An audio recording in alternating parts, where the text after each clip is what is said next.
Kenya has entered what the government describes as a new chapter in its economic transformation. President William Ruto has assented to the Sovereign Wealth Fund Act, creating a national wealth platform where future generations can benefit from the fund and also cushion the government from economic shocks and also finance key government projects. Can you explain to Kenyans what the Sovereign Wealth Fund is, and to somebody mwenye haelewi unaweza kumweleza maybe what is this Sovereign Wealth Fund and how it will affect Kenyans? So this is what is happening, and I would like to explain it in a language that everybody can understand, so that kila Mkenya we already kujua hii ni nini na anajua nini inaendelea na nchi yetu.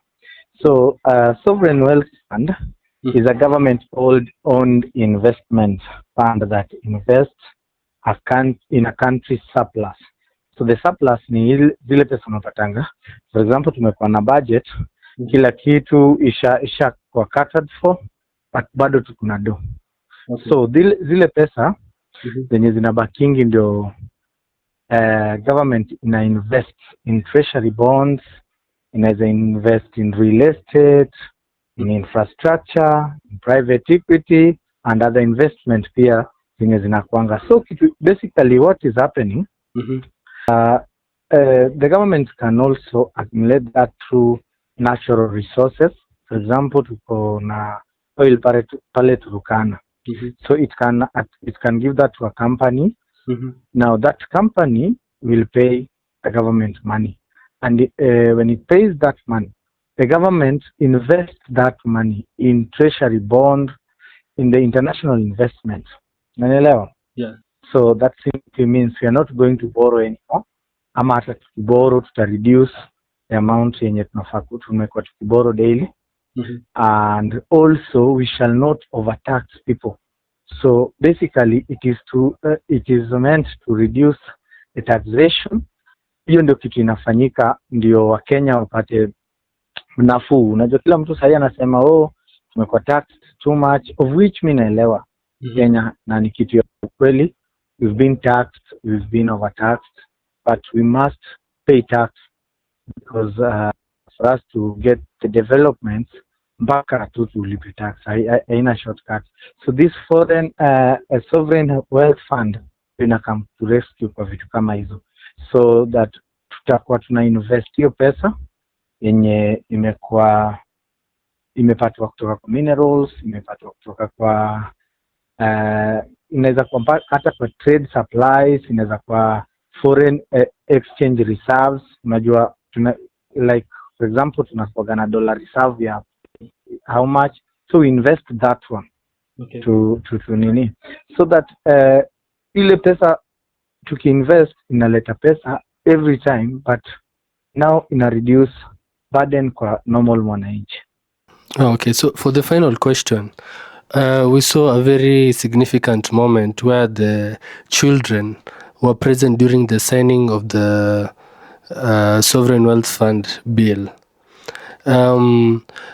For the children and for the future of the country, what did that image portray to the nation and maybe to the world? I think we just want to build a nation where everybody is a leader. I think they are our future leaders, and I think we need to support them and we need to engage them in everything. You've seen this generation, the Gen Z, saying that they were not engaged in a lot of things, and that's why they were bringing mayhem to this country. And I think us starting engaging children at early age helps us a lot in because those are some of the people who you will not come and lie to. Gachagua came and lied to us because he felt like a lot of people did not have the information that was required. Now these children, they have that information. They know what is happening. They were part and parcel when that the Sovereign Wealth Fund was being signed. They are going to see the impact of the Sovereign Wealth Fund, and so those are the future. It means a lot to the future generation because you cannot lie to them. And I think that is the best thing that President did, and when we reach a point where we reduce our tax and we reach a point where we are not borrowing anymore. I think even these children will say they want to give other terms to the president because he deserves that. We've had a lot of presidents who did not think about the sovereign wealth fund. And I think the president, and I've been on record saying that the president is overworking, and we shall pay him back. And I want to encourage him that to continue overworking, and people are going to pay him back on August 10th, 2027. And we don't want our children to be left back. You know, children are burning schools right now. And the reason why they are burning schools is because they don't understand what's happening with the calendar, with the whatever. So I think engaging them is bringing a good image, and they feel like they are part of this country.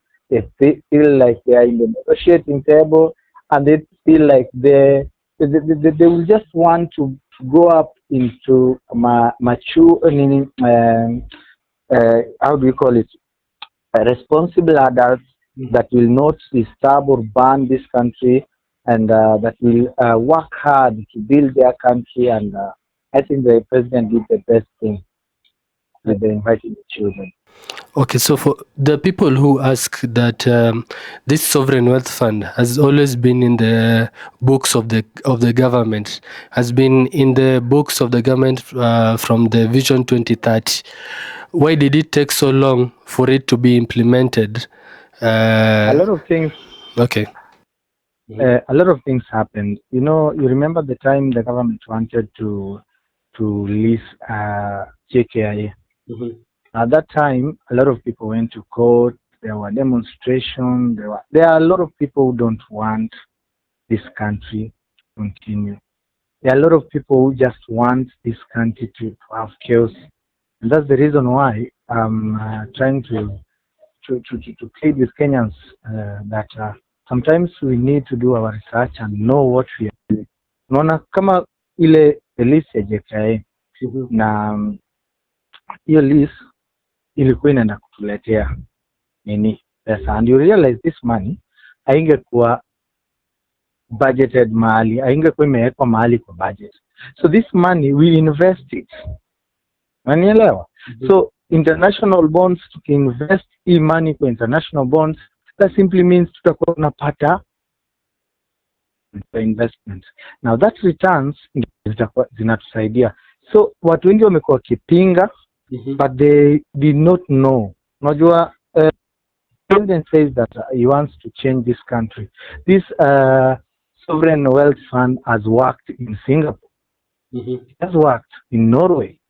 It has worked in a lot of countries. So inafanyika, watu walikuwa wanaipinga sana. A lot of people, unaona propaganda ilikuwa ni hao watu wanauza JKIA, hata kuiona kama hizi ni vitu ambazo tukipesa na tuinvest in international bonds, and hizo vitu zitatusaidia, linatuletea pesa and in future, by the way, unajua tutakuwa tunalipa our tax, and we are not tax, sorry, tutakuwa tunalipa debt yetu, but we are not borrowing. So ni rahisi sana tumalizane na mambo ya debt because we are not borrowing again. So ile kulipa tutakuwa tunalipa, but hata kama tunaboro tutakuwa tunaboro pesa kidogo sana because of this sovereign wealth fund. Okay, so we've been hearing sentiments from the opposition that even in terms of the Boma Yangu, that they will scrap it from being an act. So how will future governments and this government safeguard this sovereign fund for the future of our generation? Will it be subject to political waves, or maybe somebody who doesn't agree with it? Okay. I think as Kenyans, it's about time now we need to start seeing this country beyond where it is right now, beyond a third world country. Kenya is no longer a third world country. So we need to start seeing Kenya as a first world country.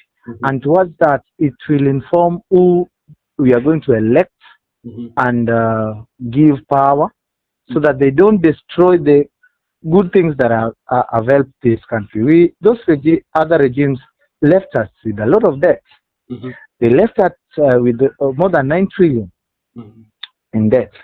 And the president is trying to say that, okay, we are not going to increase the debt. And just now, what we just want to do is just to pay. Now, as the citizen of this country, we need to make sure that we don't elect the people who will take us back to the debt that we were languishing in and that made Kenya has difficult economy, and it chased away the investors because we had now to pay a lot of tax so that we can pay our debt back and also have the investments, the infrastructures and a lot of things. So for us as Kenyans, we need to look at this thing because we are going to an election in 2027. And 2027, we must in 2027 choose a government that is going to take this country forward because they've said it. And I think the parliament can do it. It is simple. The parliament can just do it the same way today it was signed into law. It is an act now. We have the Sovereign Wealth Act. You know, it's not a bill anymore. It's an act. Now, the parliament can easily scratch it off. But I heard that the president saying that sometimes you can use these funds to put them as a security and take some loan with it, maybe. And so it will be very difficult for the parliament to remove it. Because if it is a security for a loan that did something, so you cannot remove it until those people are paid their money back. But we need just to be responsible citizens and elect people who are not going to take our country backwards. And that's why we are saying William Samoei Ruto should be given another chance to lead this country because it is showing us that he's fit, competent for the job, and is here to stay and is going nowhere. Talking about the re-election, how will this bill be significant to William Ruto's legacy and re-election? How will it affect it? You see, a lot of people right now are talking about over taxation. They are talking about unemployment. So we're in a situation where we're going to reduce taxation. We are going to reduce the burden on Kenyans. We are not going to borrow more than those other governments.